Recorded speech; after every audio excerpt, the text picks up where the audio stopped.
MiniWarGamer Dave here from MiniWarGaming.com, here with Luka, here behind the camera, and this is our first experience playing Bloodfields by Titanforge. And so there's a few questions that we have. One, how does it feel on the tabletop? We're going to discover that. By the way, we've already filmed the game, so now we're going back in time and letting you know how it went. Two, do epic things happen in this game? We're looking for those explosive moments, and we can say unequivocally yes. So they happen. Look forward to those times, and you'll know. Because it's ridiculous. Some of the combos that happened are nuts. Never happen again. They'll never happen again, right? It's it's impossible. And three, where do you get the game? Well, we provided links in the description below to Titanforge to download the rules, to get the miniatures, 3D print them if you have 3D printers at home. And that's it. So without further ado, we're going to jump into this game. We play and call it work. Bloodfields. I will be playing the forces of the Everdark Elves. These are malicious beings who like their menagerie of monsters to go along with them. Now, I won't be using every single model here. We are playing a demo game at first, so there will be a few from this collection excluded, but we will see them in future publications or productions. This handsome chap is Slasgar Borduin, a melee master. In the back is Carmina Mistrin. We have Dardina riding Buznar into battle. I love how you continue with the accent. These are the Dark Elves. Belander Durand will be showing up to today's battle. Vagar Herhatag and his weird centipede. He is a master of the menagerie.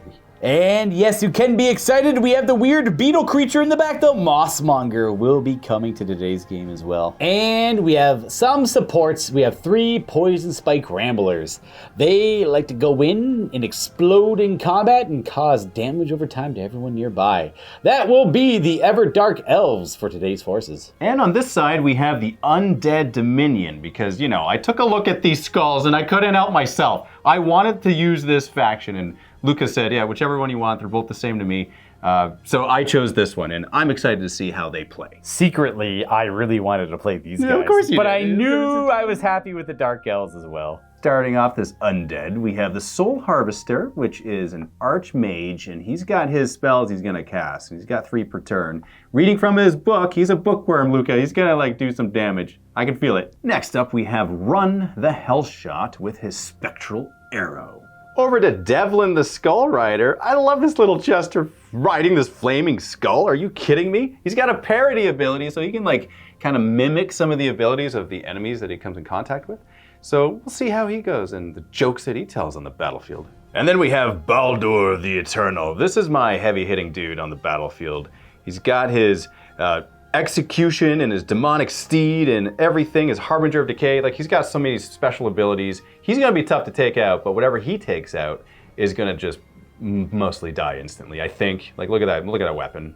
I think that's pretty accurate. For my big dude here, we got a Bellog, and the cool thing about him is if he's killed, he actually kind of rumbles down to 2 skeleton archers, which kind of makes sense because he's a skeletal construct, and that's how the undead work. Something like that. Bones become bones. He reanimates. And to finish off this roster, we have 3 Dominion archers. They count as 1 unit, and they're my support. And so, they're going to do some work on the battlefield and see what they can do. Today we play Bloodline. Very simple scenario. We have 3 objectives right in the middle of the board, evenly spaced out between the players, 1 directly in the middle, 1 to the left, 1 to the right. All of our pieces are deployed in the deployment zones, and the goal is to destroy one another, but also secure the key locations on the battlefield. Now, killing each other, that's simply blood points. For every unit you destroy, you get blood points, or victory points, I should say, equal to their blood point cost for the army roster. On top of that, you'll gain 20 victory points for each objective you control at the end of the round. And the last primary objective is presence. For presence, you split the battlefield into quarters. You have a horizontal and a vertical line going through the center of the battlefield. If a player has one of their units in all 4 quarters at the end of a round, they're awarded 15 victory points. They will, however, get 5 victory points if they can do at least 3 of the quarters. So you have to spread yourself pretty thin, but it could be worth the risk. We do have secondary objectives. First Blood. points awarded to the player that could destroy the first enemy unit. Last Blood, which is the same as First Blood, but at the last round of the game. And of course, Champion Slayer. If you're able to destroy the enemy unit that is worth the most blood points in their roster, you are awarded an additional 50% of its cost on top of what it already gives you for beating it up in the first place. And that is the mission. Nice and simple and right to the point. Now, this is gonna last for 5 battle rounds, though at the end of the 5th battle round, we're gonna roll a die, and on a 5-up, we will play a 6th and final battle round. The deployment for the Everdark Elves. In classic Dark Elf fashion, we are skulking in the shadows of buildings, ready to pounce at the nearest opportunity. I have most of my forces over here. We have Balandar Durand, and then Vargar Herhatog. Hey, I'm doing my best here with the pronunciations, all right? I have a single Poison Spike Rambler. Actually, we got 2 of them over here. On top of that, we have Carmina Mistrin. And we have the Mossmonger. That is our champion, if anyone's curious. So if Dave destroys him... Mossmonger? The Mossmonger. All right, he's got the easy name. Yeah, he's got the easiest one. The other ones just have elf names, I guess. Over here, we have Slazgar Borduin.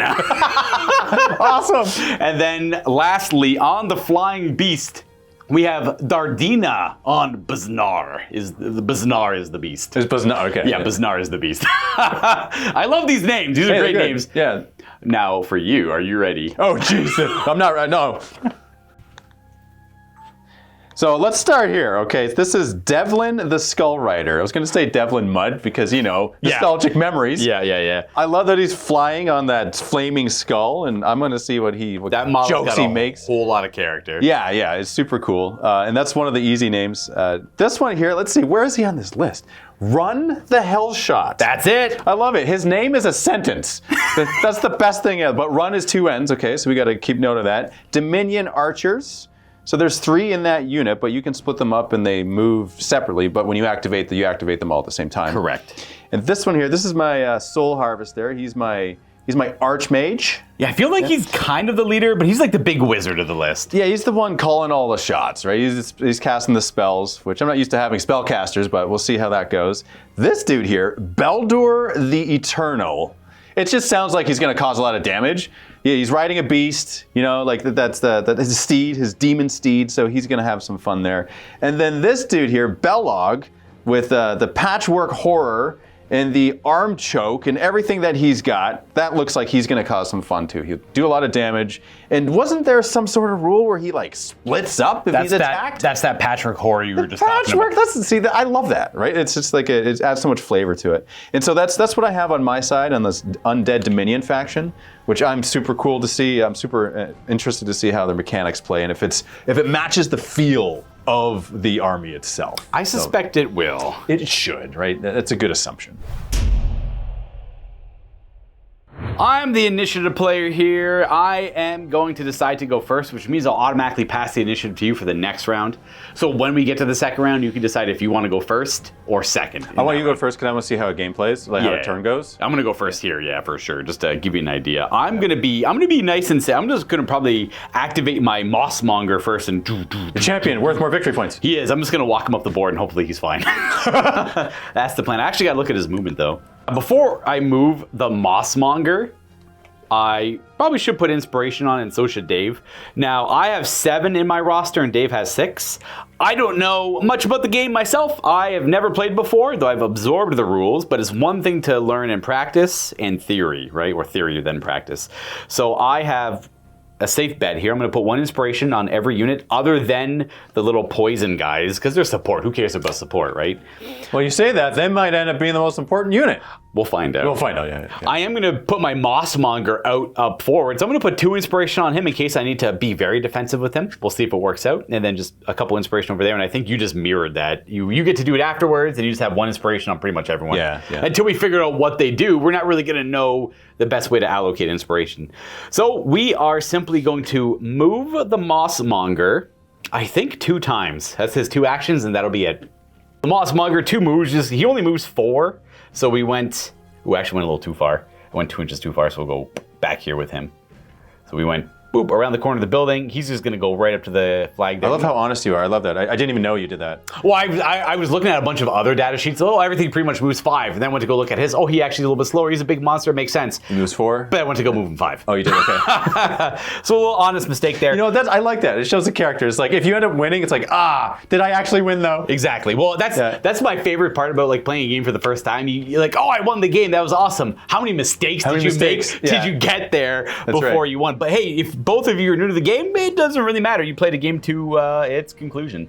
So instead, I'm actually going to be a little bit cowardly. I'm going to go over here with him. Has he got daggers in him? Yeah, he's got stabbed bows in him? Yeah, well, I'm just noticing right now. He's a beast of war.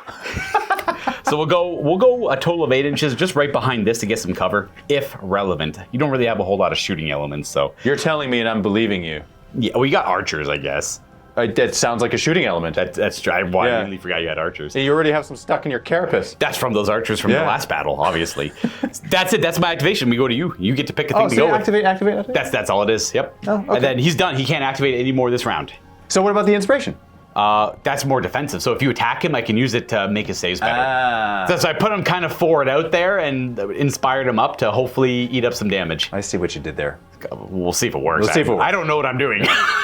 You know what? I just read his card a little bit more. He's got a really fun ability called Burrow. So it costs an action and an inspiration to do it. So instead, to give you guys some transparency on as we learn the game, he'll move to about 4 here, and then he'll use his second action to burrow as well as an inspiration, and he blinks. Mechanically blinking in the game is removing the model and placing him within whatever distance it determines. In this case, it's 9.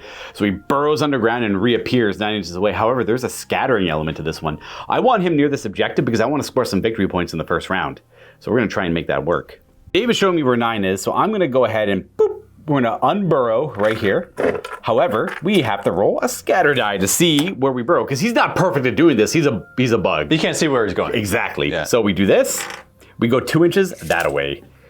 Boop, boop, boop, boop. So it should be around there-ish. Yeah, boom. that's right. That's where he burrows, and that is the end of my activation. Ooh. That's a really cool ability. I'm actually happy I gave him 2 inspiration. I don't know what I'm doing, but I'm happy with the outcome. Run the Hell Shot is going to fire a spectral arrow at your bug. The Mossmonger. Mossmonger. Now, because he's on this side of terrain, technically I can't see you and you can't see me. Yep. So I'm going to have to spend an action to move. So I'm just going to go ahead and do that. Safe. Yeah. Now I can see you. Range is 12. You're within range, and so I'm going to fire at you. But I do have an inspiration, so I figure I might as well use that, but I can decide after I roll. Correct. Right. Now, Run the Hell Shot is a cool roll piercing shot. It actually hits every... Now, not that it's relevant here, but I like to just point out for anyone who might be curious, because I know I would be. It actually hits everything in the line. He has like a ballista bow. That is pretty sweet. And terrifying for me on the other side of it. So I got to be careful about that. So how many dice does he throw? It says 3 here, so... 3 it is. Let's do 3. So you have a hit, a conversion, and what's his ranged mastery number? His range mastery is 4. So that means you convert one of these to a hit. Nice. Boom. So if you want to use your inspiration, yes, let's do it. You can. Now, one rule I remembered on him, I apologize everyone, he has a chitinous shell. So you actually only throw 2 dice at me. We could just say that you have 2 hits. Oh, wait. Is it like...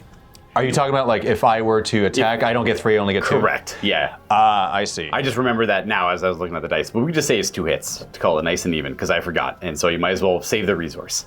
Okay. Yeah. All right, if you're cool with that, I am. You hit me twice, that means I roll 2 defense dice here. I'm armor 2, so I can convert up to 2 armor symbols to successes. I also have inspiration. Okay. I'm gonna probably use my inspiration. Actually, I'm in cover. I don't have to use my inspiration. I automatically turn those to success when I'm benefiting from cover. I forgot about that. So we're good. Benefit of cover. That just turns this, I take no damage. Okay. That's that. And then that is Run the Hell Shot's activation. That means it's my activation. We're gonna have some fun with Slasgar Barduin. We are going to activate him. He's movement 5. So what we're going to do is we're going to move him twice because I want to be near the objective. I want to get some, victory points here. So he will go, it'll probably be 2-ish to get here and then show me 3, actually show me 7. Yeah, there we go. So he'll go right up to there for his full movement of 10.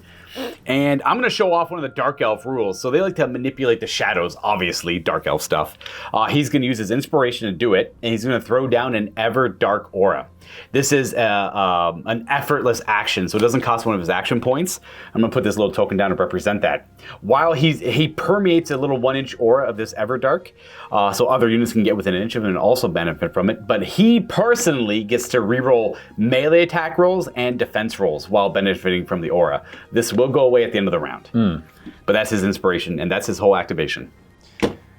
I'm going to move my big dude here, my Belog. I'll move him once for 1 action and a second time for a second action. He's slow. Yeah, he only moves 3. I'll keep his inspiration in case you choose to attack him and I need to have better defense, but that's his activation. Yep, you want to avoid the ruins here because you want him charging consistently. Exactly.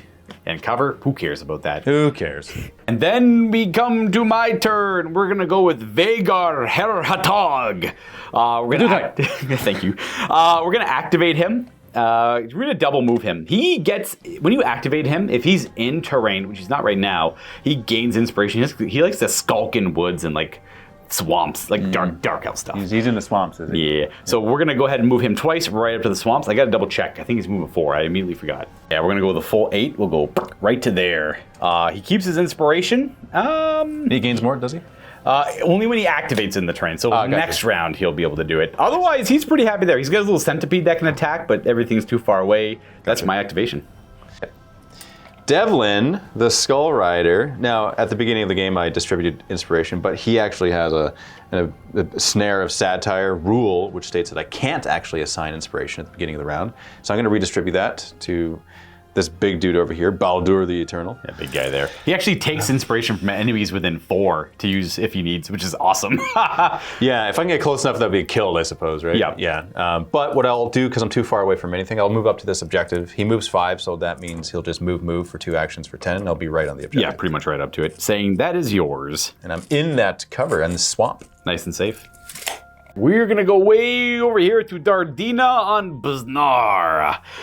She actually has a really cool ability. I'm learning them as I play, because you can kind of read the rules, but as you're actually actively playing, you understand what they do a lot better. I'm gonna use an inspiration on her to let her fly 10. It's called Veno Trails. She technically puts dots on enemies I fly over. There won't be any enemies I'm flying over. What does that mean? Dude, dots. It's like a damage over time. Oh, man. I poison you. But your skeletons can't be poisoned, like your big guy in your little skeletons, because they're undead. They got no flesh? They got no flesh, exactly. No flesh to poison. Correct. So we're going to fly right over. We're going to fly 10. This is probably about 6 or so. Oh, it's terrifying. And then I'm just going to use her second action to move a little bit closer to that. Dude, that is the scariest looking thing. Yeah, she's really cool. She also has the rule where she can just permeate the Everdark Aura for free every time she activates, so I got to keep that in mind. What does that do? That's this, it doesn't do anything for her, but it does benefit other parts in your roster. Elf nonsense. Yeah, it's called Dark Skies and Trickery. So yeah, she always permeates the Everdark Aura as long as she activates. But that's it for me. So out of all the abilities that Baldur the Eternal has, the best course of action right now is to spend 2 actions and to move this way, because I do gain first activation next round, and oh boy, do I plan on moss monstering the moss monster there. Yeah, I want to have a conversation with him in the swamp. I think that'd be sweet. In close combat. Nice and personal. Activate Carmina Mistrin. Now, she has a rule called Blur. She always gets the benefits of cover. I still want to move to a point where I'm going to get cover. Anyways, it just looks cool shooting from the other side of a wall. So we're going to move her. Even though you have to, it's completely redundant. You don't need this. I want her to be there. Thematic effect. That is effectively it for her. She'll move again, and nothing is going to be in range because that's why we moved Mr. the Eternal Baldur just out of her range there. So that's all my activations. Dominion Archer is going to activate next. This we reconcile 1 at a time. So for this one right here, I'm going to move up 3 inches. This is all pre-measured. 3 inches here so that I'm still within this cover. I'm gonna target your. Oh yeah, that is the guy. I totally remember his name. That is Vargar Herhatog. The hair tongue. Okay, yeah, awesome. So he's there, and you're within range of the 12. Yep. They do have a special rule, or if you're within half range, I can have 2 attack dice. And the only thing that would have been within half range would be your Moss Monster. But he's got a special rule where you reduce attacks down to a minimum of 1, so that doesn't matter. So I'm just gonna move there, shoot at your Hakatar, that guy. That guy, and roll my die of attack here. Which is this. Do you have a range mastery of 4 on a Dominion Archer? I do not. I can't believe it. It's a 3. So it's a miss. Yeah, that's a miss, but that's fine. And because they're a support unit, I am activating all 3 within the same activation, so we're just doing one at a time, like I said. Move him up, and he's going to fire at your Moss Monster, because he's the only thing in range. Yeah. And let's see if I can get a little better on this attack roll there, and I don't. That ain't gonna cut it. What would you expect here? It's kind of like what we'd expect. Now they only move 3 inches. That's slow. They're slow. So I'll move from like cover to cover because I think that's wise. Tactical skeleton. I'll shoot at that dude with the 2 blades. Yeah, that's like one of my leader guys. His name escapes me at the moment, but I'll get it for you guys in a second here. But they're not inspired, I assume. So they have 1. So what does that mean? Well, they get 1 inspiration. They can't even use it because there's nothing that I could actually use it for. Well, you could convert that to a hit if they had inspiration allocated to They had 1 at the beginning of the round? Yeah. Let me double check if 1 inspiration affects the whole unit. I actually don't know the answer to that. I'm not too sure if you have to give it to a specific model in the support or if they can all benefit from it.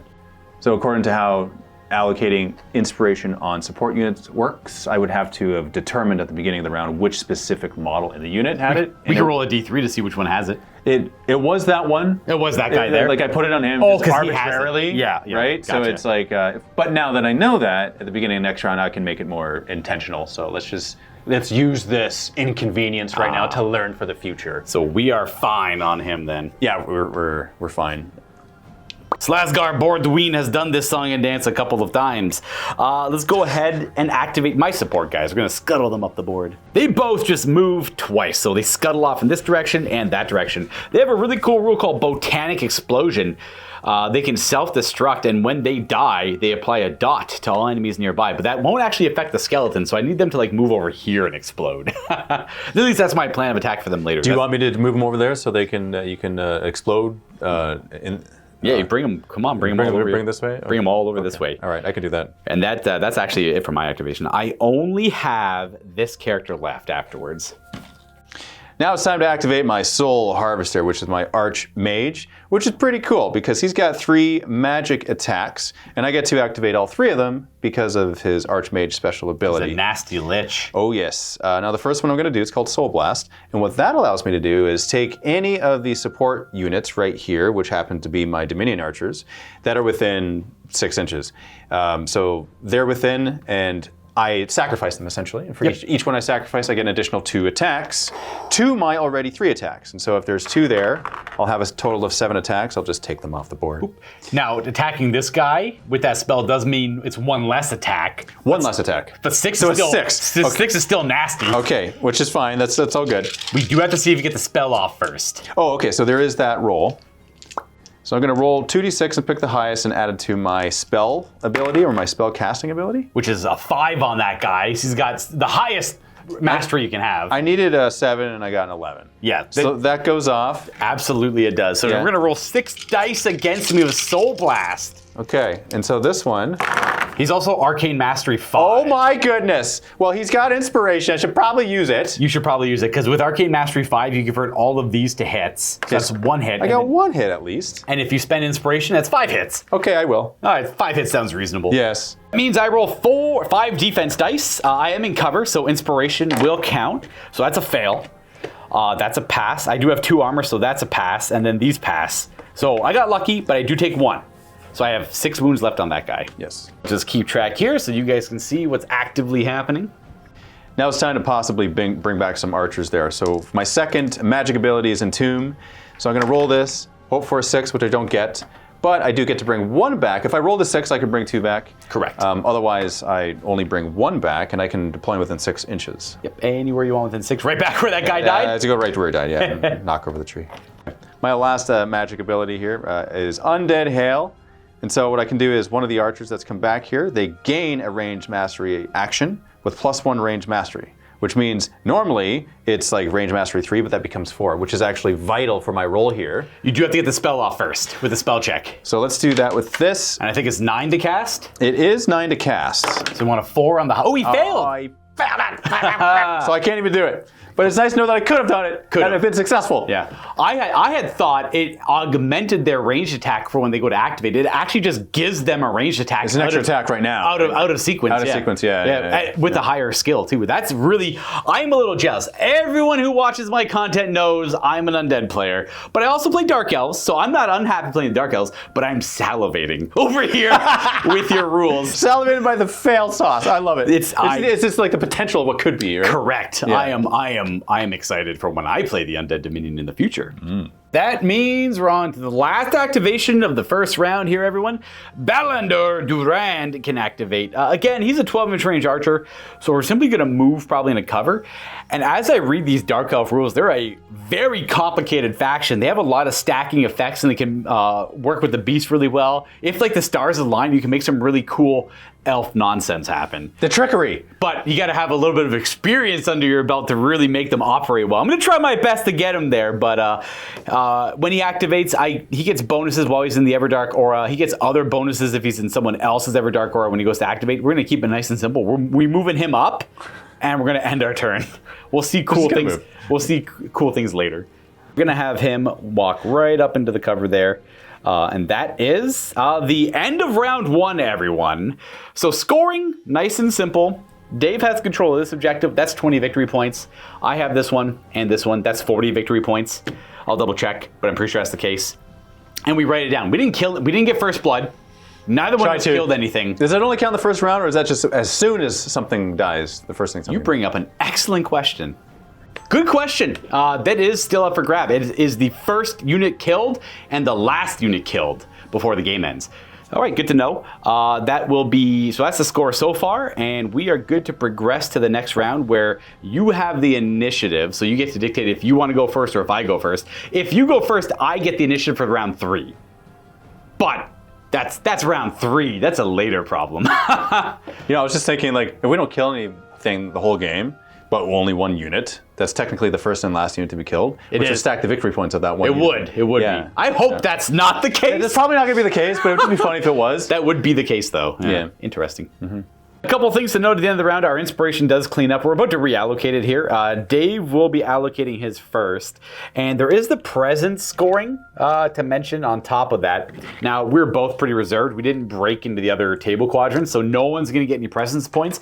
You have to have at least 3 of the table quadrants with your models in it. In this case, neither one of us did that. So that means the score is going to be 40 for the Dark Elves and 20 for the Undead Dominion. For anyone who enjoys the organization, their missions have scoring printed off at the bottom, or the digital aspects to it as well. I myself just printed this out just for today's game, but I figured someone out there probably would appreciate this, so I figured I'd show it off. For inspiration, I allocated 3 on Baldur the Eternal. I plan on doing some fun things with him with abilities and just bolstering my attacks. 2 on Run the Hell Shot. He's got a Terror ability, which I want to make use of, which makes it so any enemies within 4 inches have to pass a morale test in order to, or else I can actually push them 3 inches. Oh, okay, good. Yeah, that's what that does. So if I happen to go here and you fail, then I can push you off the objective, right? That works. So there's that, and then the giant over here, my Skull Rider, sorry, my Bellog.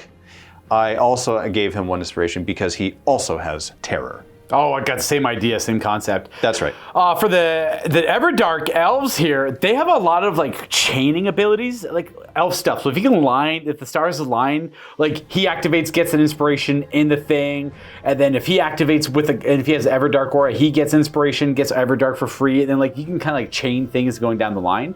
But to keep it safe, I put an inspiration on these 3 elements. And then we have on Camilla, I think that's her name, sorry. And then 2 on this character, because he does have some abilities I want to use. And then 1 on the rider. All right, her name is Carmina Mistrin.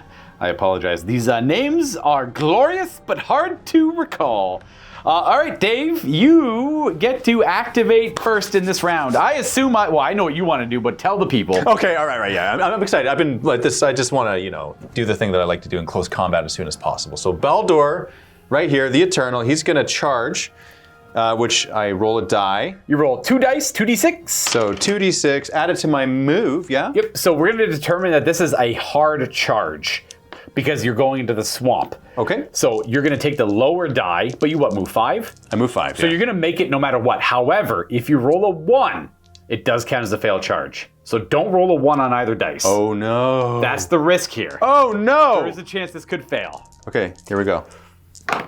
You're good! Good. Oh. So you go the 4, which is you just go boop right into me. I'm going to go right there. Excellent. I was so nervous. Jeez, I didn't want to. That's 1 action to do that, and you get a free attack when you charge here, too. Excellent. So I'll do that right away. We're going to figure out which one we want to do here. So with my execution attack, I have 6 dice there that I can roll. However, you have a chitinous carapace special rule, which minus is 1. Yep. Attack, so I have 5. And I'm going to roll here. My melee mastery is 5. So they will all convert. That is going to be, that's 1 hit, but you could spend inspiration to make it 3 hits. So that's why, no, I won't. Okay. Not right now. You have a lot of attacks coming up. Because I have a lot of attacks coming. That's a really bad roll. So I have 1 that went through. That can still do damage, though. Yeah, it still do damage.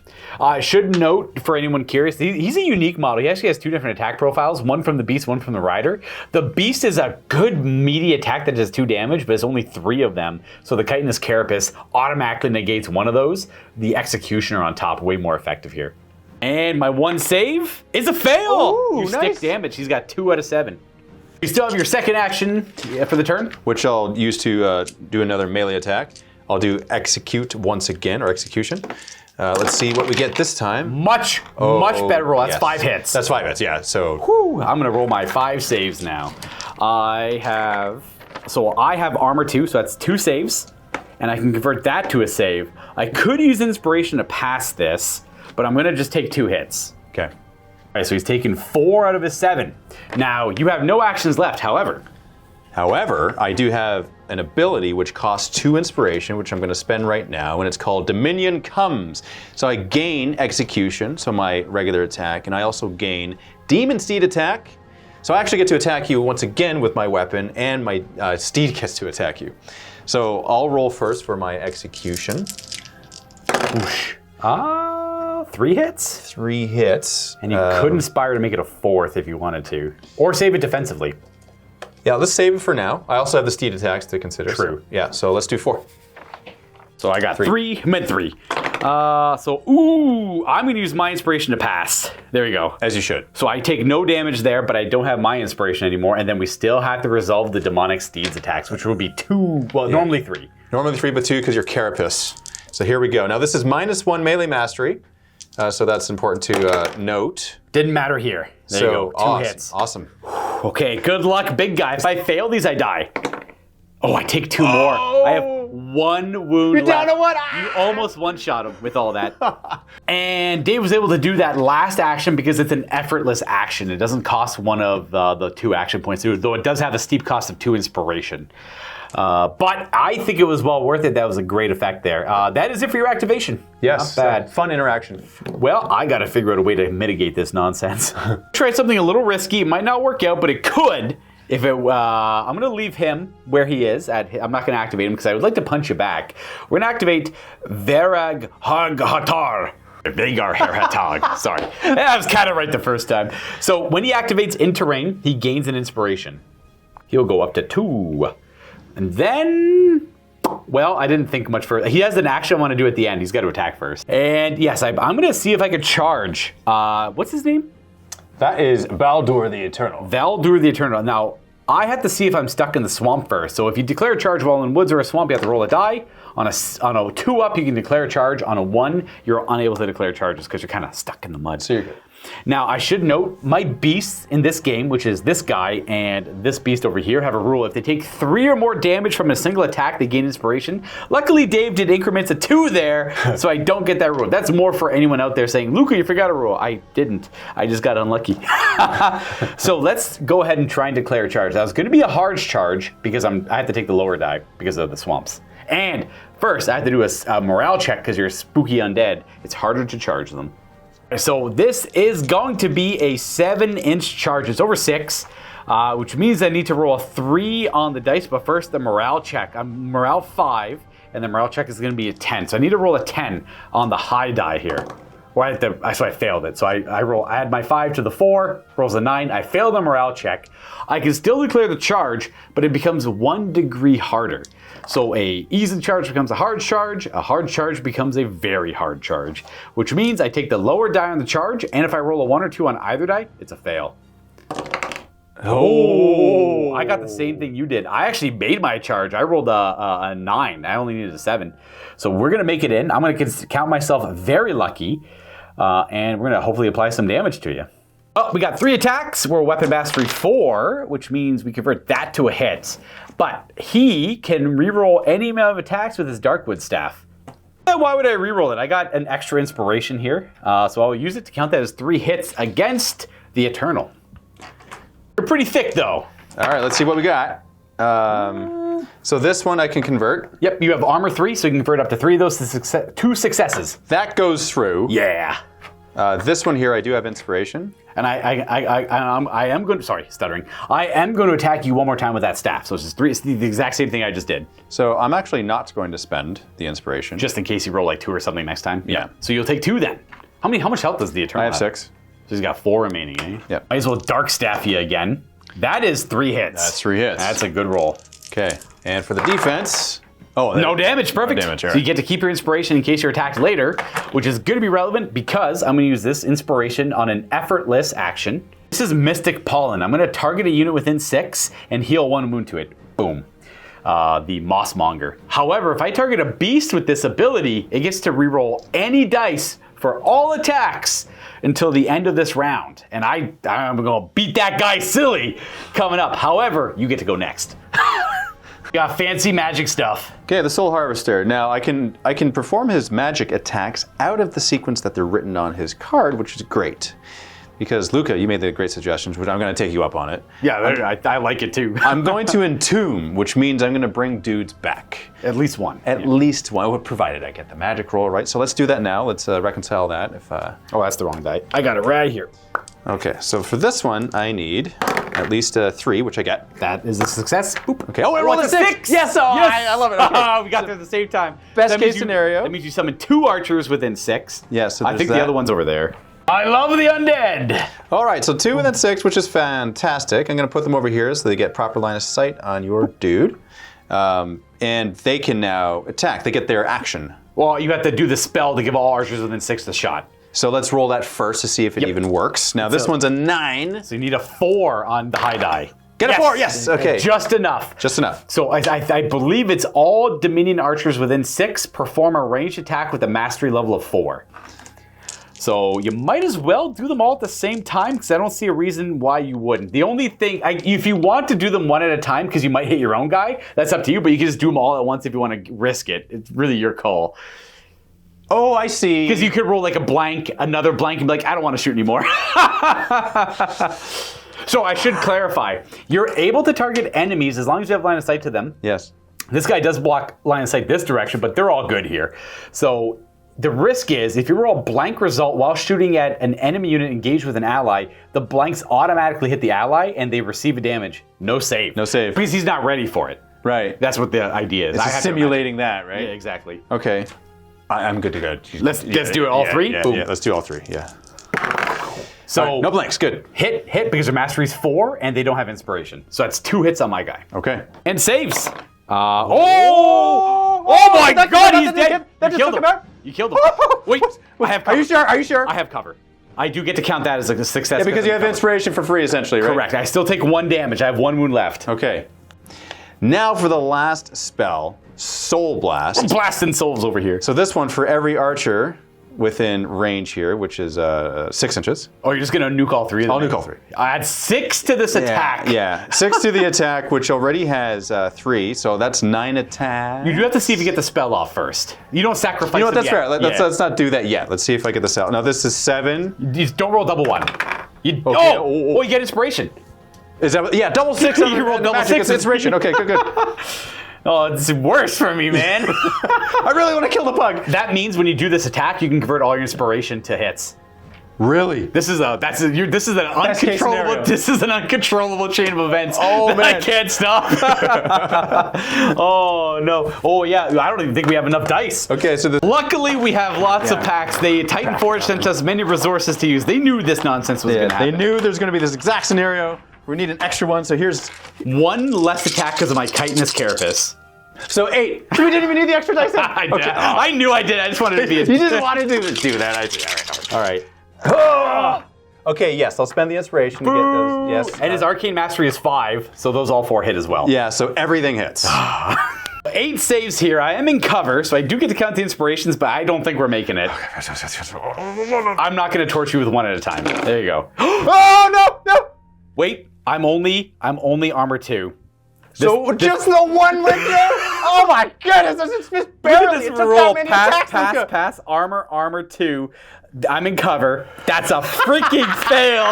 First blood! Oh my god, first blood! I can't believe I took all that, Luka! You're so lucky with your rolls. Had I not had this, had I not double 6, there's no way you would have died. If you didn't summon 2 skeletons, if you didn't hit with everything, if you didn't get double 6 for the inspiration, I would have probably lived. You would have lived. However, I can't all of believe these, you rolled that could have been the roll if I only had 3 or something too. At the same time, that's fair. That is freaking glorious. So no matter what I did to try and save him, Dead champion plus first blood. that is my champion. So he's worth 40 points base. So you Yes. get 40 points there, plus Yes. an additional 20 for him being the champion. 60. And I think 10 is first blood. Okay, so it's extra.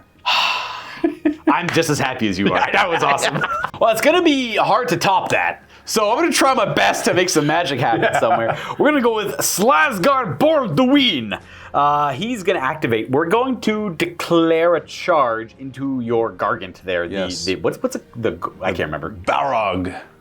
The Bellog. Bellog, like Kellogg. Like Kellogg, yeah. Slasgard Borduin is going to declare a charge into the Bone Construct. Unfortunately, he's undead. He's very scary. I have to do a leadership check. I am morale 7, so I need a 3 on the high die. You got it. Barely. So we pass our undead check. That means it's going to stay an easy charge, which is critical because I need a 5. To put things into perspective, if I failed that morale check, I would have needed a double 5 up to make this charge. Now I only need a single 5 on the high die. Okay, all right. We are gifted! We would have failed if we failed that morale check. Yeah. Yep, so we're going to make it in. Slasgard Borduin enters combat. I love that name so damn much. Before charging, I did mean to use an inspiration to use the Everdark ability for the Dark Elves. He has that little aura of your weapon mastery and range mastery is reduced by 1, but he has rules when he's benefiting from it. He gets to reroll all his hit rolls and defense rolls. Oh, dude. He fights well in the shadows. Who would have thought? Yeah. Classic Slasgard Borduin rules. Yeah, the trickery of it, right? And now for his attack after charging. He does have critical strike on his attacks. He's got the Blades of Pain. Normally 2 attacks. He has a passive called Slaughter. He gets 1 extra attack for every enemy he's in combat with. So if I charge like 3 guys, I get 3 extra attacks. Oh. But in this case, just 1. I am Weapon Mastery 5, so I will convert all hits over. He does have critical as well. So if I roll skulls, Auto goes through with no defense. You do not get to save it. Okay. However, I am in the Everdark Aura. I'm going to re-roll this. Okay, so you have 2, you take 1 wound and you have 2 saves. So his armor's 1, so I can convert 1 over, so I take a total of 2 damage, yeah? These are 2 damage each. Oh no! He just dealt 4 damage to you. Slasgard Borduin is very powerful in combat, but you're not dead. You have like 8 health, I think. I do. Yeah. Yeah, I'm just gonna have to take it. You just take it, yeah. There's not much you can do there. And then I have 1 action left. We are simply going to do it again. Oh no! Slasgard Borduin will strike at you. I really want the crits, but I'm just going to reroll this. Sorry, he gets to reroll his attack and defense rolls while he's in the Everdark Shadow. So 3 hits on you, because he's Weapon Mastery 5, and you have 3 saves. Let's see some deflects. You also have inspiration to keep him alive. I need deflects here. Come on. Boom. So you pass that with armor, and you can use inspiration to pass which both I of those. will, yeah. Yes. Yeah. Otherwise, you're dead. Yeah. Now it's time for the bell log to activate and attack this double sword-wielding dark elf in front of me. He's trying to poison me, which only happens if I attack him. So He's got venomous blood. Yeah. It oozes on you as you wound him. So, Which is funny because sorry to interrupt. The undead have a rule for their skeletons that they ignore dots, but this giant skeletal construct isn't actually a skeleton by game mechanic. right, he's undead, not a skeleton. But when he dies, he becomes two skeletons that have the skeleton. Because of his patchwork horror. Yes, that's right.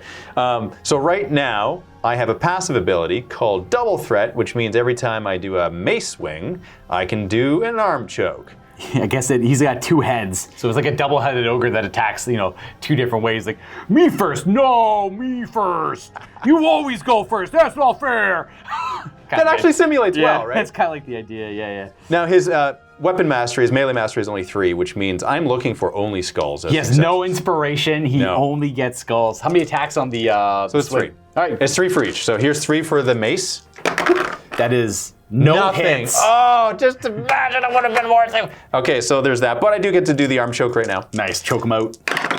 He's a dark elf. He's And into it. nothing. That does There we nothing. go. But I do. I'll attack again, and you know what? I'm going to use 3 new dice because they're fired. Ah, there you go. Yeah. Okay. We're we not got the superstitious swing at all. swing These are with 2 damage apiece, though. I'm ready. That is a no luck. Oh, come on! And not a single skull the whole time. That's not even statistically probable. So all 3 will be skulls here. Watch this. This is it. This is where it's happening. That's right. I Here's hope the it's arm not choke. Oh my gosh! Wow! You just rolled 12 dice and you get a single skull. Wow! Wow! That is wow. bad luck. After that impressive showing, we're going to move to the other side of the board and activate Ballinder Durand. I'm hard pressed. I either stay in the cover and get attacked by the weird skeleton jester. I stay here and get pierced by the piercing shot, or I move over here to not get hit by either one of those, but then I'm not in cover. Yeah. I'm going to go that route. We're going to do a move action. We're going to go 4 to there. And our second action is going to be, I think we're going to use inspiration to create an Everdark aura. That will give him a bonus. He has a Shadow Stalker as a rule. It's Night Watch. I wasn't even remotely close. If he's benefiting from the aura, his masteries go up to 5, and he gets 1 more attack. Wow. But we're going to shoot the Enduring, or the Dominus. Misses. 3 hits. Not. Bam, bam, bam. You get your normal saves, and you're in cover. So 3 is my armor. No damage. Yeah. You're good. Yeah, because inspiration counts there without me spending inspiration. Right? I shoot the swamp. Activated now, run the hell shot. Now I put 2 inspiration on him on purpose because 1 I'm spending on Hell's Steed. And what that says is if I'm not in combat, I can move 10 inches. So I'm gonna move up here, ignoring the effects of terrain. It's a ghost horse. Oh yeah, I'll stay outside of an inch of you because that's engagement range, yeah? It's like a 1/16 of an inch. Oh, is it really? Yeah, you could be danger close, but to keep it easier on us, half an inch-ish or whatever. Yeah, That looks good there. that works. And that move is effortless action. Which means it doesn't count as an action. Yep. Which means I have 2 actions, which the first one I'm going to spend on my arrow. This is the spectral arrow, and the cool thing about this is that it's a piercing shot, which means with anything under a 12-inch line, I actually hit everything under it. Yep. You pretty much pick any point of your base, and you draw a line 12 inches out, and anything hit is hit. Excellent. You resolve an attack against it. Yeah, so that's 3 attack dice, and I'll be hitting both of those characters. Yep. Now the risk is you might hit him on blanks because it is still engaged in combat. But That's fair. You don't really care. I don't now. I forgot that, to be fair. I forgot it, but I'm going to do it because it's just cool to do. So here we go. And my mastery is 4, so I'm looking for... So you can convert one of those. Here's my second one. Yep. Now, does that count as a hit and a hit? Oh, you do 3 attacks against that afterwards. You Yeah, just resolve okay. the attack differently. That's fair. So 1 hit on this guy, it looks like. Unless you want to use inspiration, make it 2. Because you're only mastery 4, so you only convert 1 of those to a hit. And how many health points does he have? Not going to use the inspiration? No. All right, Vagar has a defensive 1. I'll just reroll That flex, that I would count that. Oh, you wanted it? All right, I'll gladly accept it. I mean, you rolled it, right? It was the majority facing. That's how I like to do it. That's how I do it too. Yeah, okay, so we pass our save then. And then we get to resolve that shot over here as well because it's piercing. Okay, all right, so here we go. Oh, I hit my own guy. No, that's only for that resolution. Oh, awesome, I lucked out. You're good, Okay, you're I didn't good. hit my own guy. So 1 hit over here because of the mastery. Yeah. So 1 save. Ballinder Durand has 1 armor, so we're good. So unfortunately, no damage, but you still have 1 action left. And I will spend that action to do it again. So on the first one. Second Spectral Arrow. Oh, much better. That's actually 2 hits. 2 hits thus far, and I could spend my inspiration. I don't have a whole lot of threats against him right now. You could, unless you want to maybe get more inspiration hits on that one, but you never know. That's the thing. Yeah, so it's like 2 for sure, or like take a gamble. It might not benefit me at all, but default is a good defense, so I will actually do that. So you get 2 hits. 2 hits it is. So to my 2 saves. So I get no cover because of the circumstances, so I take a damage. Okay. Because I had 1 armor passes. And then we get to resolve that over there as well. Boom, boom, boom. That's Lucked out again, Yep. so that's 2 hits. Still 2 more hits. 1 armor on Barand. So we take another, I don't have inspiration, so they both take 1 damage from that shot. Very good. Next activation, I only really got my support pieces and these 2 models here. So we're gonna go act Dardina on Buznar. That is our Dark Elf lady here on Flying Bug.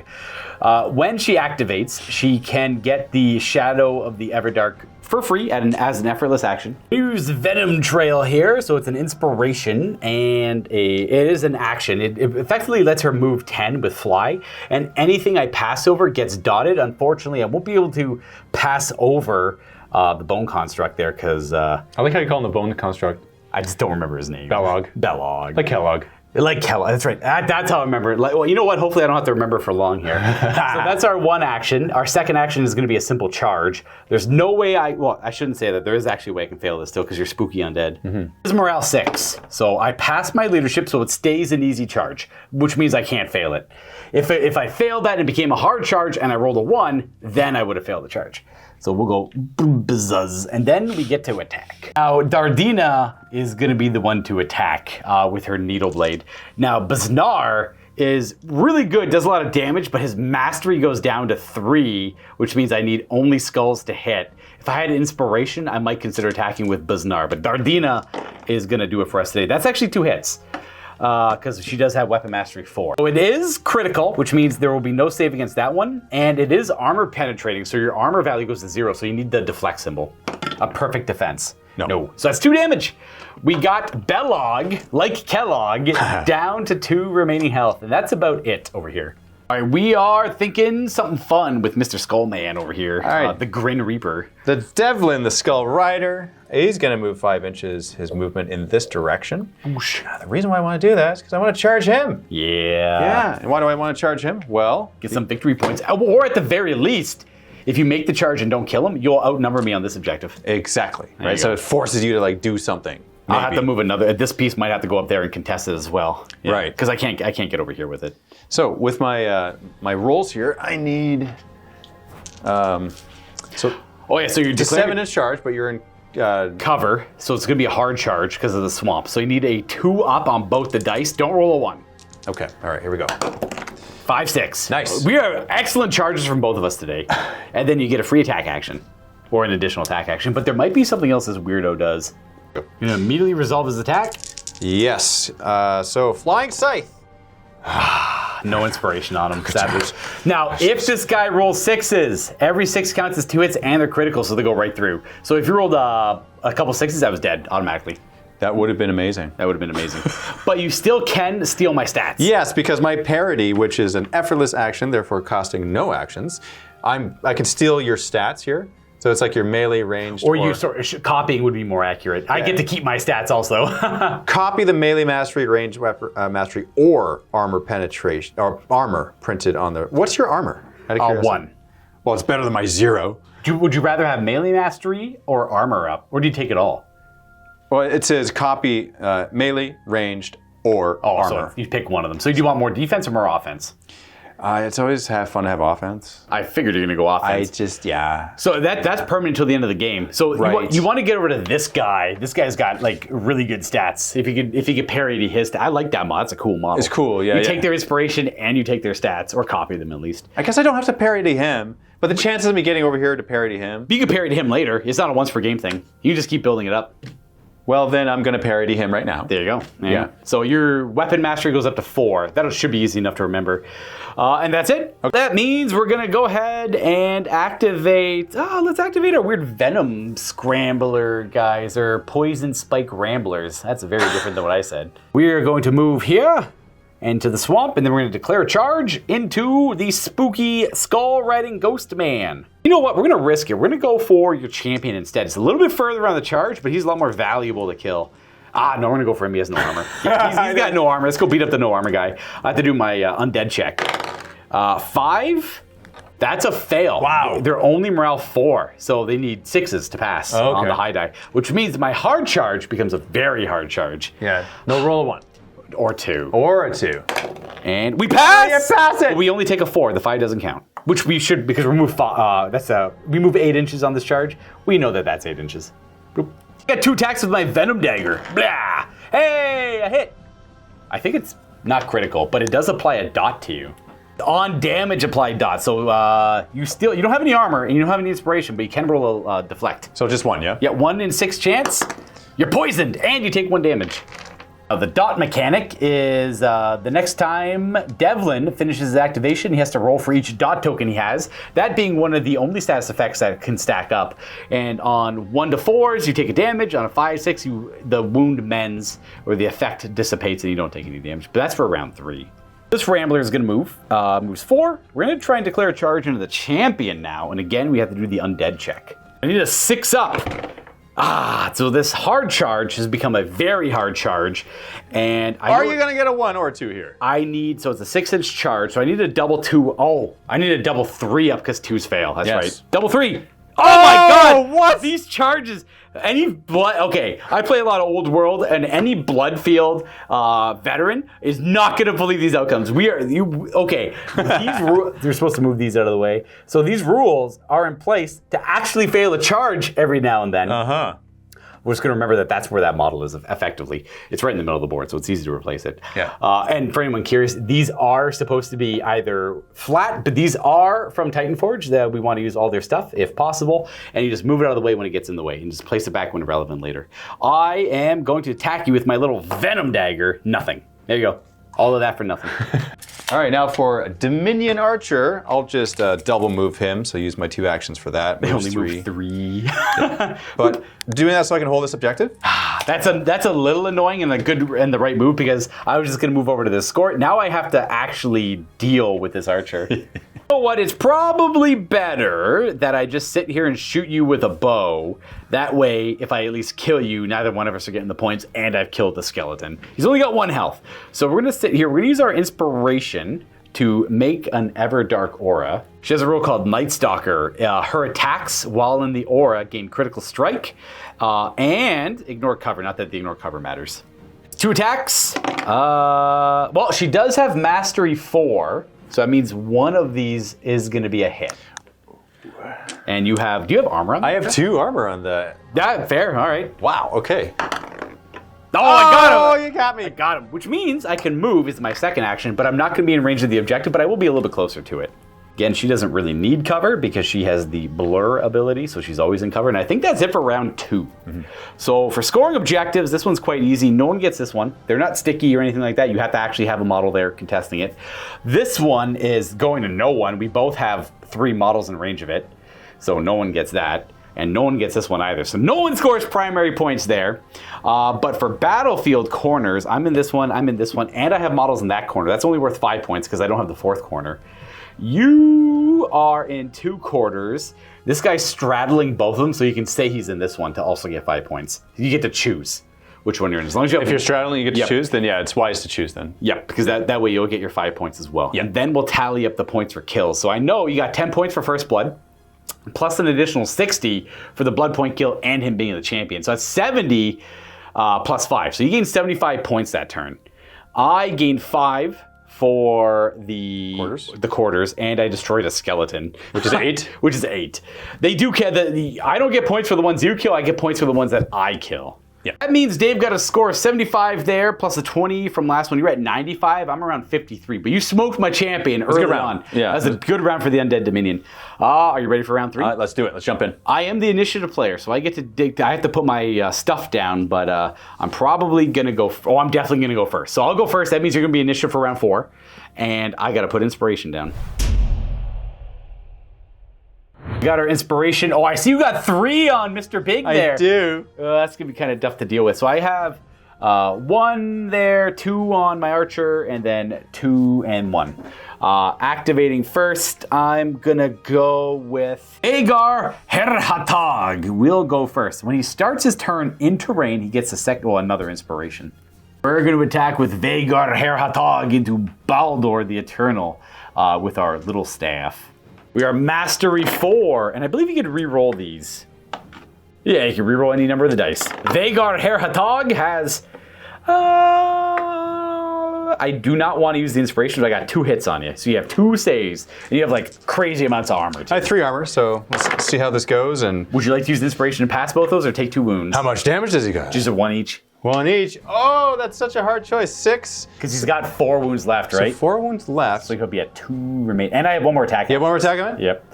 And I'll be at 4 remaining, right? 4 if you pass otherwise. So no matter what, the dex attack can't kill you. But I could put the attack somewhere else, I guess. That's true. You know, I'm tempted not to use the inspiration and just let the attacks go through. But are you going to? You said you're tempted, but are you going to? Yeah, it's such a hard choice on down to 2. You know what? Yes, I will, because it makes maximum benefit there. Yep. So you just have 2 inspiration left on him, and I do 0 damage. Ooh. Let's attack. Let's attack. I got to attack him. He's your champion. Let's get him. I got 2 hits and a reroll. 3 hits. Wow, that's a great roll. Holy. Those are all 6s, by the way. Oh, so you pass 1. Would you like to take 2 or use your inspiration? I'm not going to use my inspiration. I need that double inspiration. Yeah, for his ability. So you'll take 2, though. Yep. That's not bad. We got him down to 2. And I have inspiration. I have no more actions, but he does have that heal ability, which is effortless. So he's going to heal himself 1 wound. But he's not a beast, so he doesn't get the reroll thing. Now, Baldur the Eternal. I'm going to actually throw my attacks right back, and one might think, hey, why would you do that? You just activated and attacked me. Well, it's because your dude back there could actually charge him and take me out, and I'm the champion, so I'm worth like more victory points for you. It'll even the game out if I can take him out, yeah. It would, yeah. But if he's missing, that's more detrimental, and plus he's worth like 25 victory points. So. Yep. Okay, so first attack going in. Execution attack, 6 full attacks here, looking for a lot of goodies. Oh, God. Ooh, so that's 4 right off the bat. That's 4 hits. You don't want to use the inspiration, I assume? No. All right, so 4 saves from the Executioner. Only armor 1 on Vagar Herhatag. So we pass 1 armor. We pass with the deflect, and I'll take 2. I have 2 remaining wounds. So you're down to 2. All right. Yeah. Second action. Second action, I'll do the same execution attack. Only 2 hits, but 4 extra hits with inspiration. But you could just spend the 2 inspiration to attack 2 more times. So just the 2 hits isn't bad. I suppose. So we're gonna not use inspiration, which is probably wise. I'm trying to bait Dave into using it for a guarantee killing a defensive inspiration later, but you can just muck that guy afterwards. So I have 2 saves, I have 2 wounds.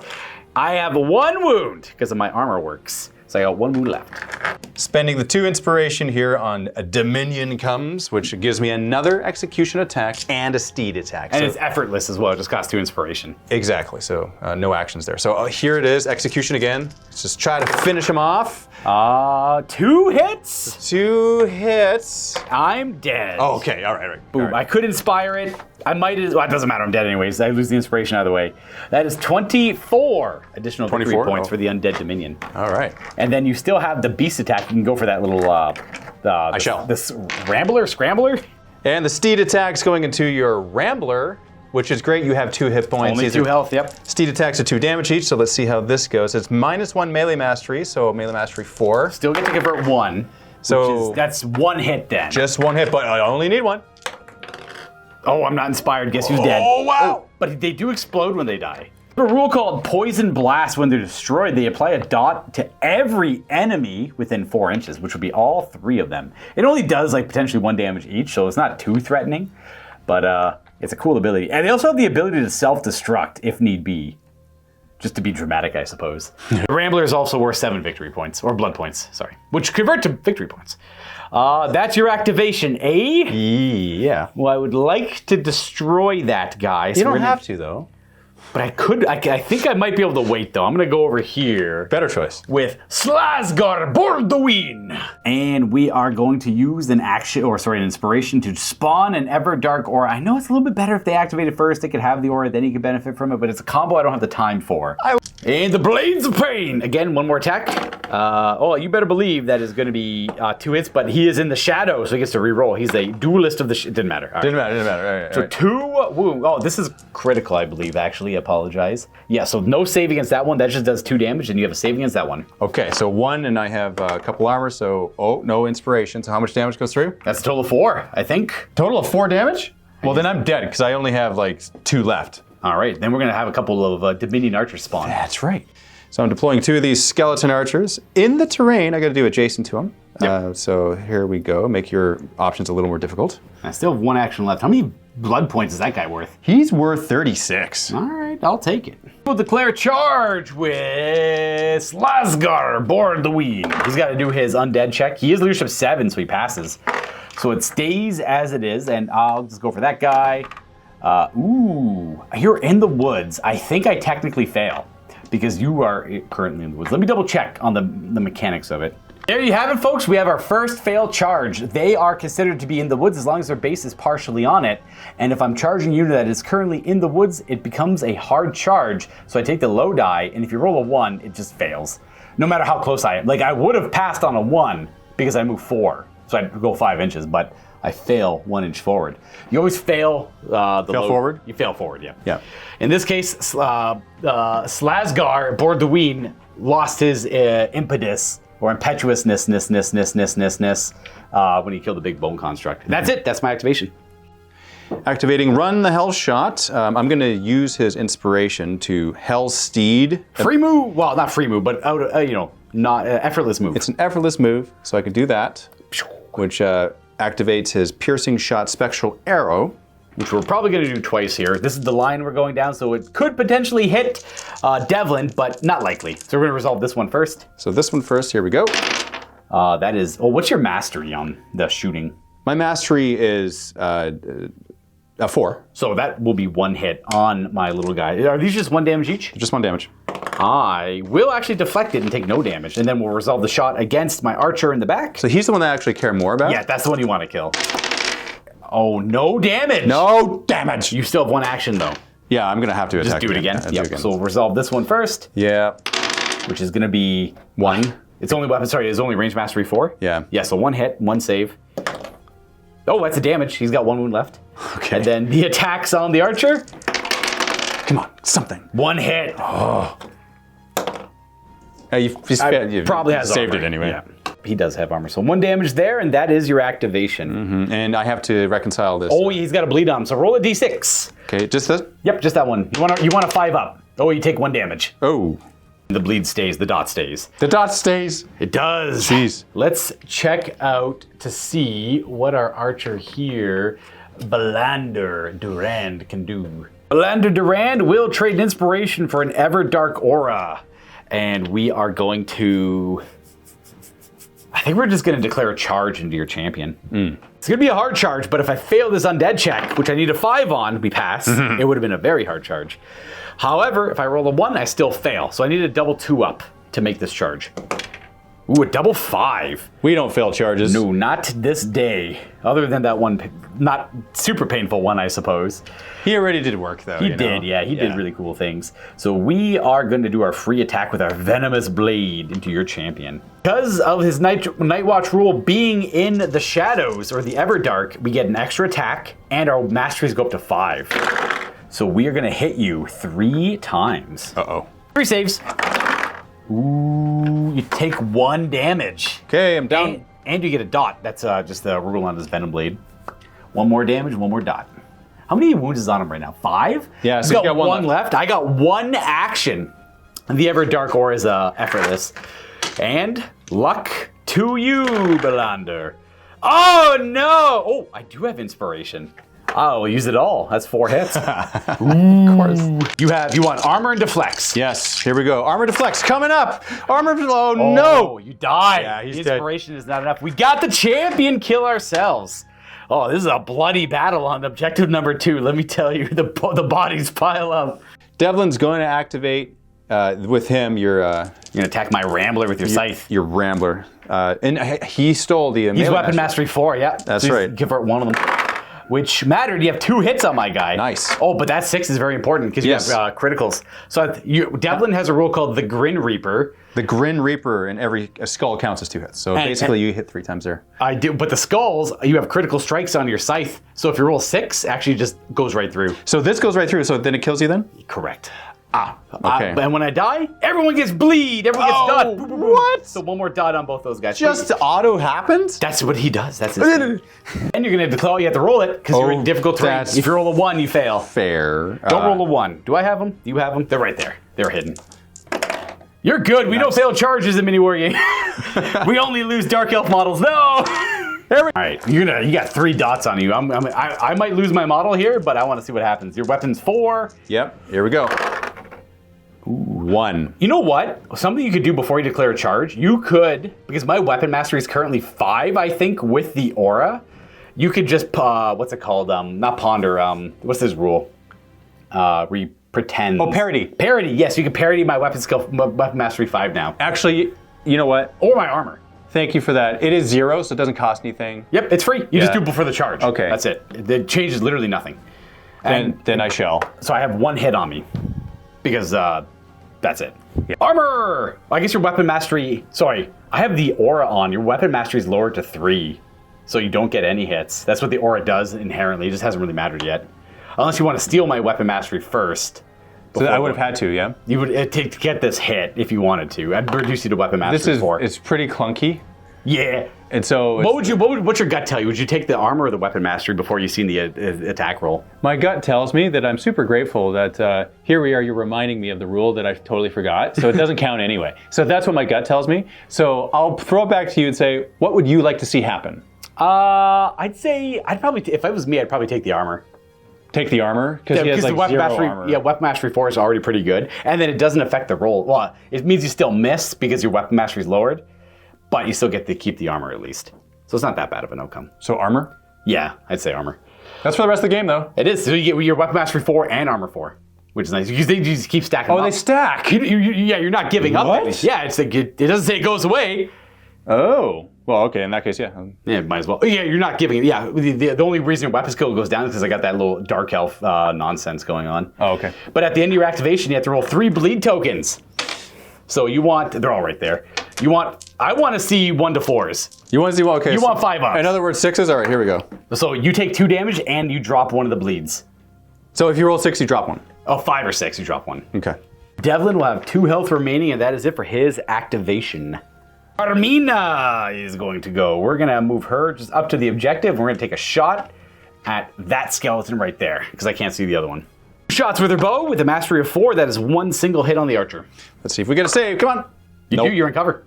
Oh. Yeah, you're good. That's right, because I get an auto inspiration. Nice. Absolutely. That is her 2 actions. Now to summon my Soul Harvester. Oh, this is the pain time. This guy has been a bomb like every turn. To target your... We want to summon some dudes first. That's true. We want to That's true. entomb and get some Dominion archers going here. I needed a single 6. You want a 6, but okay, you get 1 archer. Well, let's see if we get the spell to make the archer shoot. A 5 will do it. Yep, do it. So we get to resolve 1 shot at mastery 4. I have no cover. That's nasty. No. Not quite.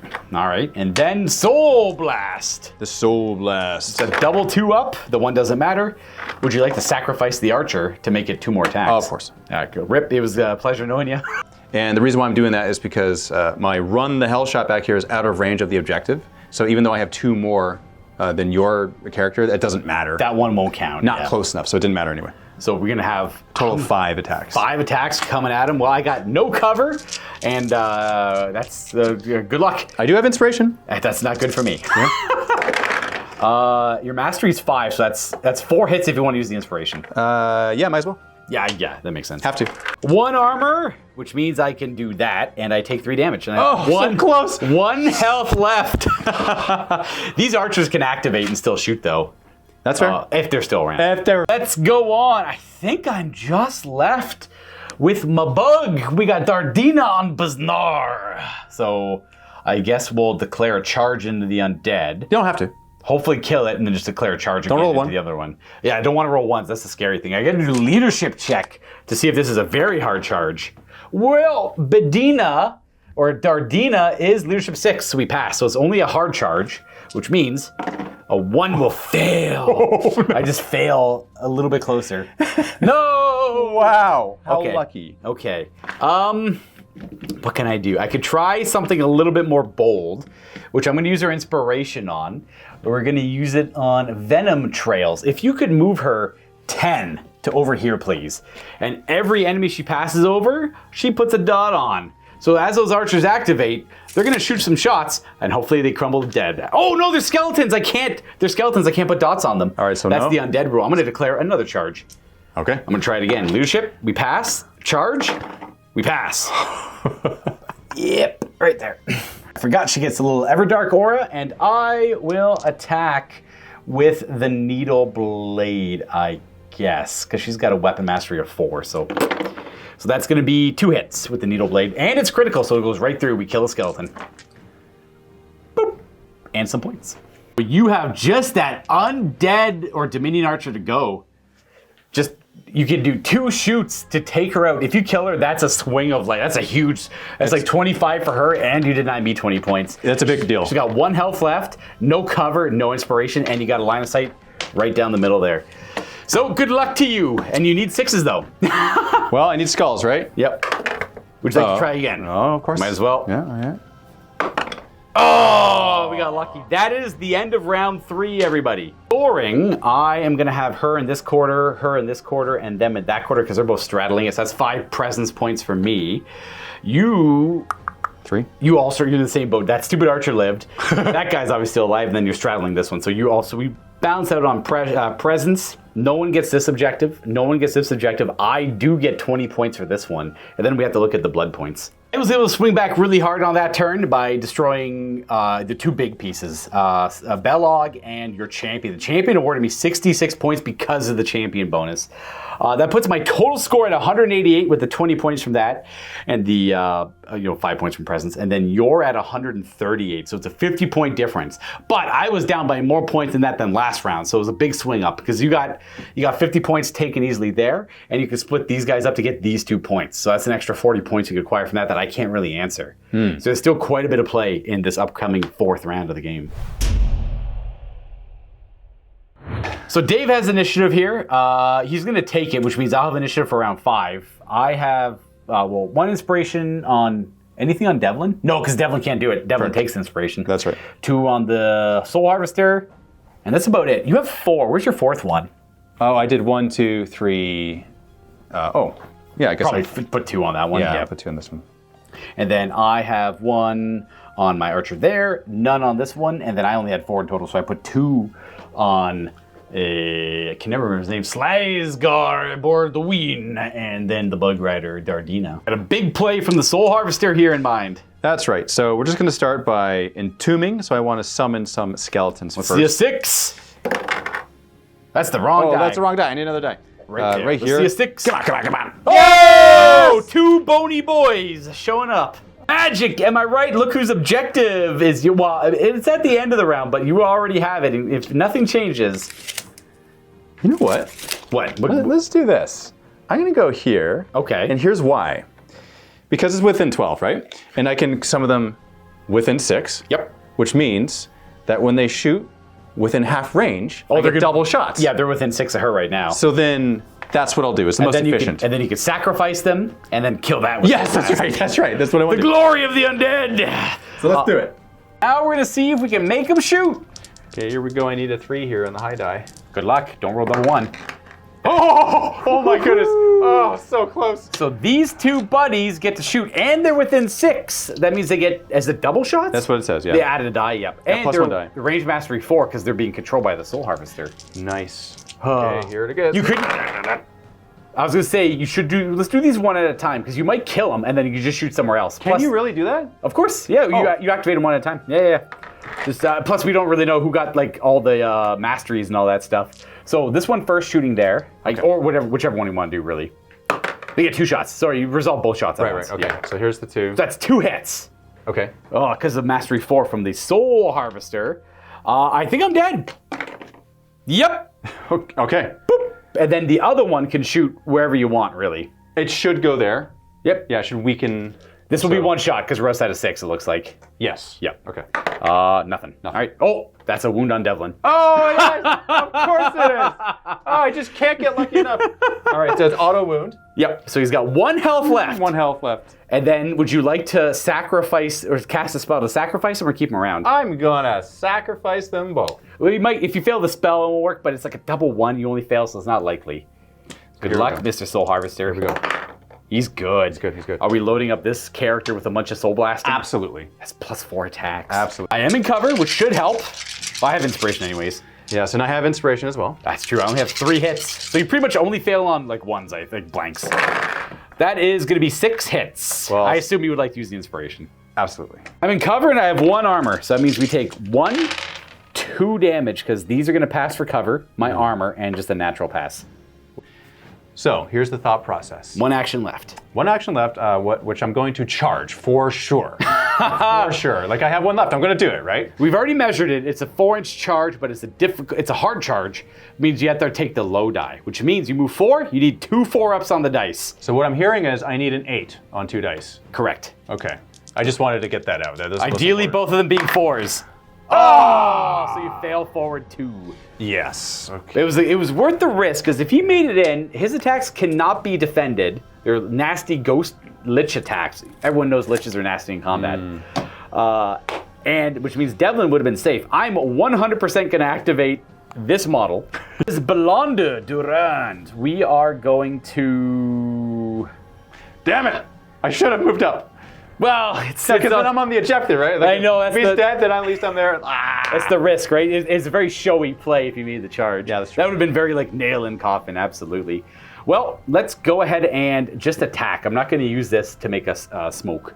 You know what? I will conjure some Everdark here because Night Watch rule is very strong. Extra attack, extra mastery. 3 attacks with the Venom Blade at mastery 5. 2 hits on Devlin.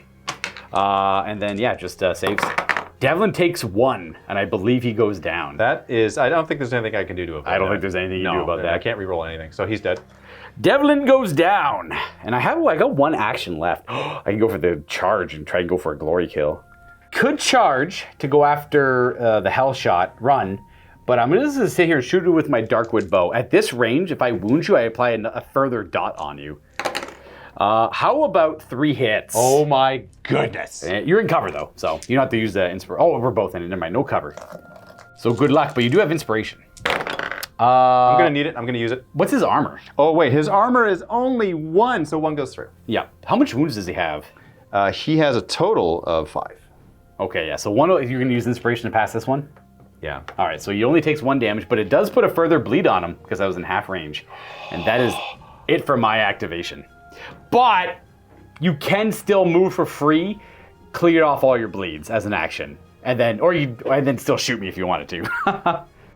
Okay, run the hell shot. I'm gonna just fire at you. A little bit of vengeance here. Yeah, let's do that. There's nothing else to pierce into, so it's just a basic shot against me. 3 attacks. Oh, nice. Nice.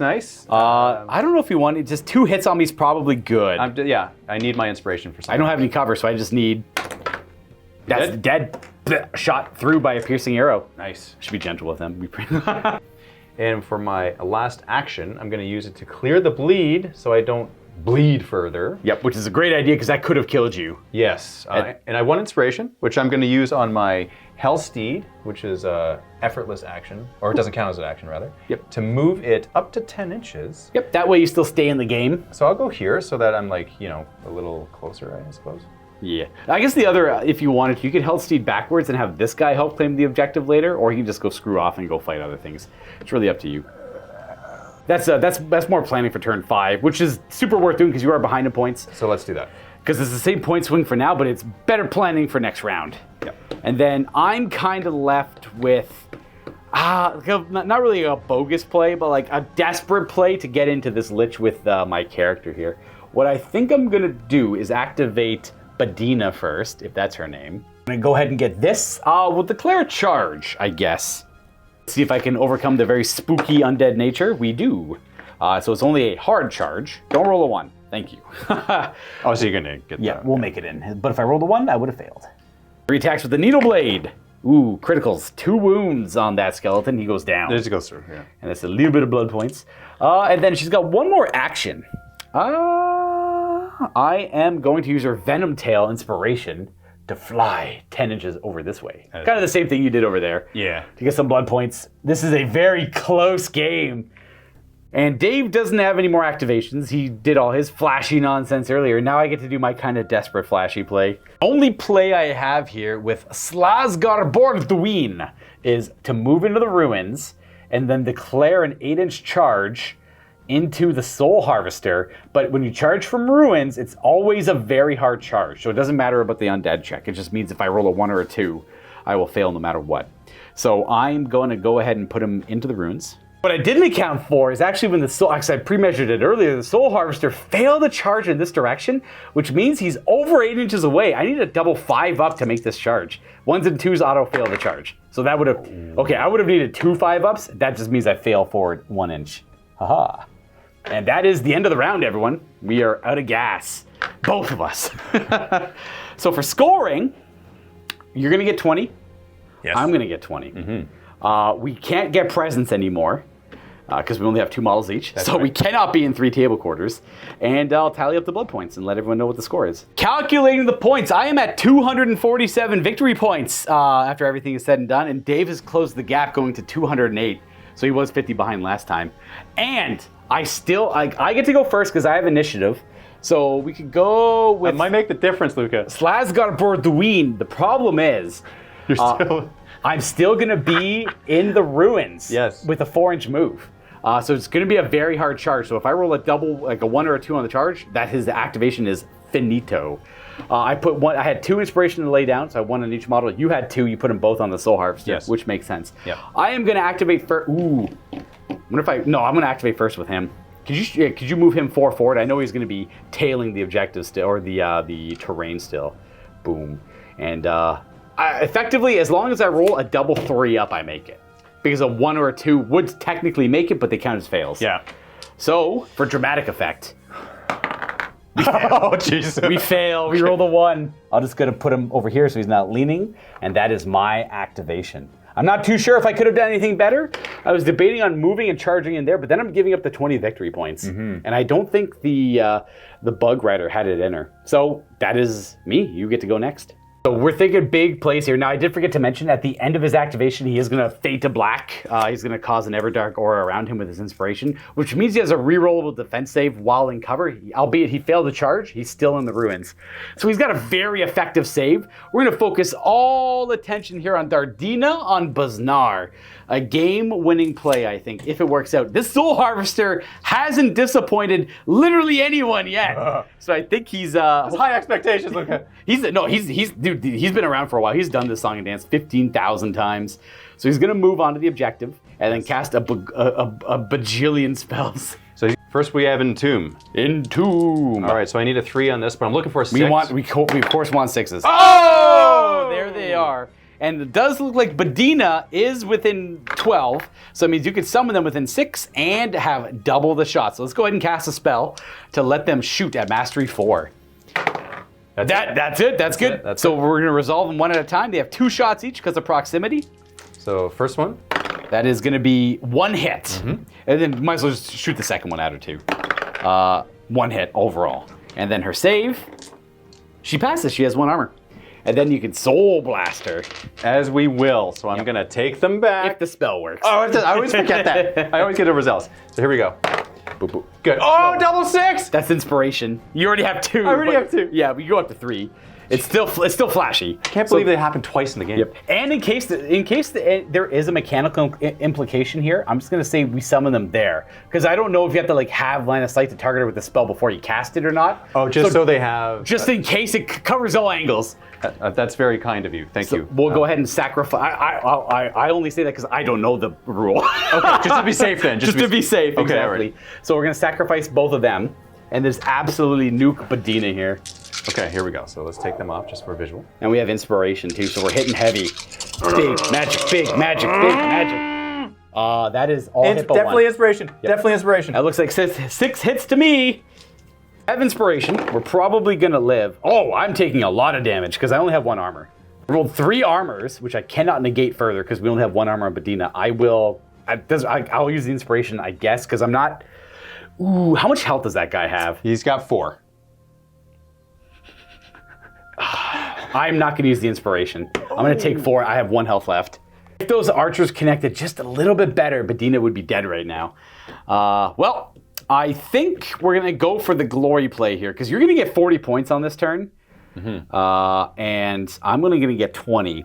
Now I think I could end it, and if the game ends here, I'd win by like a small margin. But there's a chance we go to a 5th round where Dave goes first and he wins. It's a 1 in 3 chance, right? 5 up. 5 up. We have a 6th round, which if we have a 6th round, I hard lose this game Because I go first, right? And then that guy just says, "Oh, this is gone and dead." And then you could like move further away from him, make it a harder charge. Nuke Bedina down 1 move, no problem. So Bedina is going to activate and abandon the objective. When she activates, she can get the Everdark aura. We are simply going to move 10 inches, 5 inches actually, if you could, avoiding the terrain. I don't want to land on that, thank you. We are going to declare a charge as our second action, and we are within 7. So it's a 7-inch charge, but I got to do a spooky undead check, which we pass with the 6. So it's just a very easy charge, as long as we make it. I would only fail if it was a hard charge. Right, and I wasn't enough in cover for that to happen. So we're buzz. To try and take you out with Bedina Buzz. What's his name? Buznar. Buznar is going to attack. Unfortunately, Buznar is only weapon mastery 3. So I'm hoping I get a lot of inspiration here.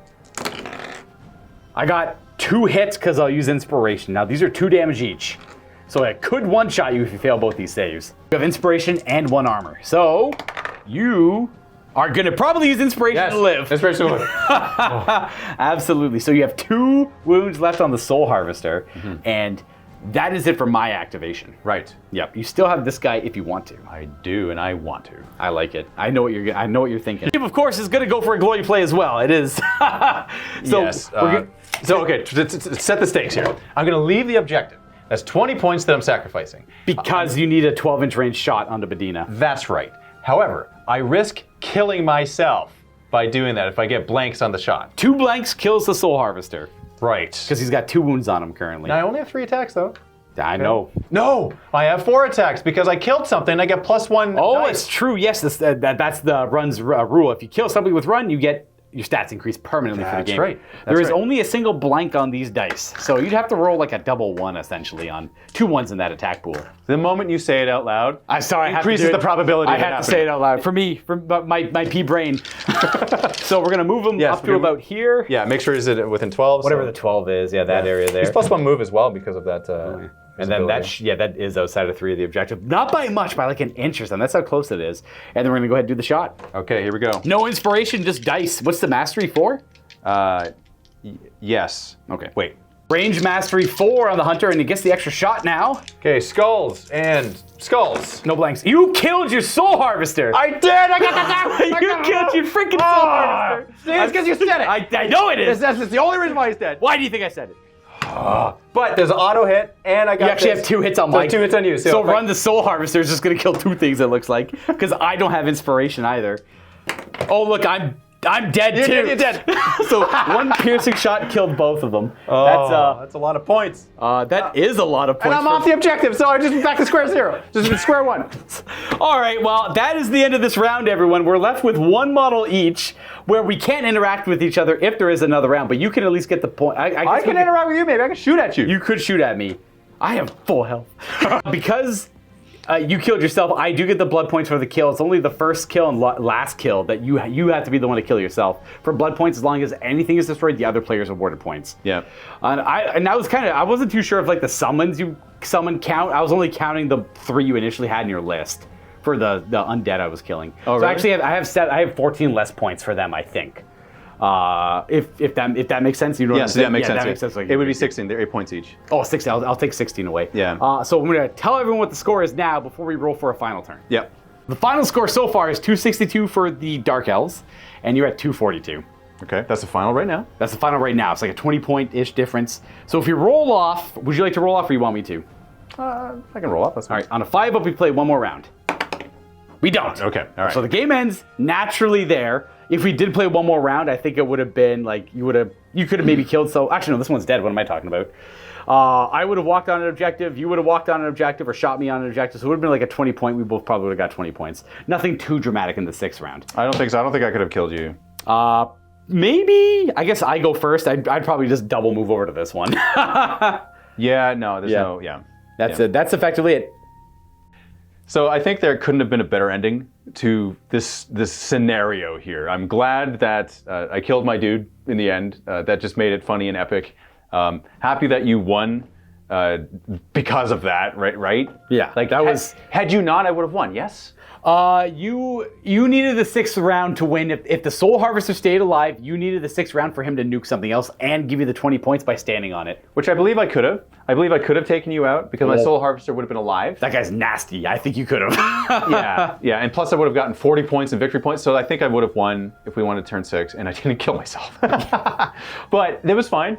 It's a fun game, man. It's like undeniably fun. Yep. The whole time, it just like, and I love the alternate activations. That really makes it flow like super smooth. You're always playing. It's always so reactionary, right? Yep. And like when you're doing something and you're like kind of reconciling your unit, I'm also reacting to it. So it's not like I'm doing nothing while it's your turn. And you're kind of quickly thinking about what you want to do next. Yes. Which is always my favorite part about it. It's like, I do something over here, it goes really well, and you're like, okay, I'm going to attack over here. But then I did something really well. I was like, oh crap, never mind. I have to scrap that whole idea. I have to activate over here now instead. Yeah. That's some of my favorite elements. And so I'll be a little transparent. I'm hard to impress with rule sets.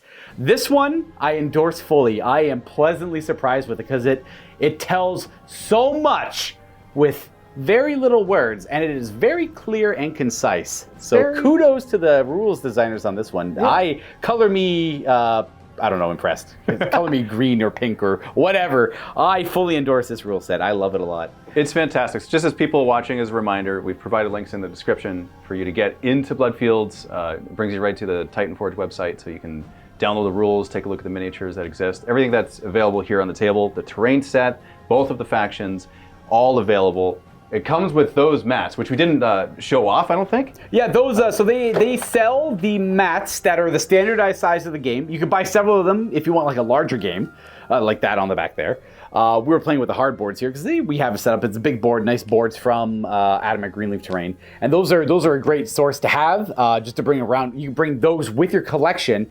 Sit at your buddies, always like to use coffee table or kitchen table as an example. Slam it down, slam your models down. This terrain fits in one box.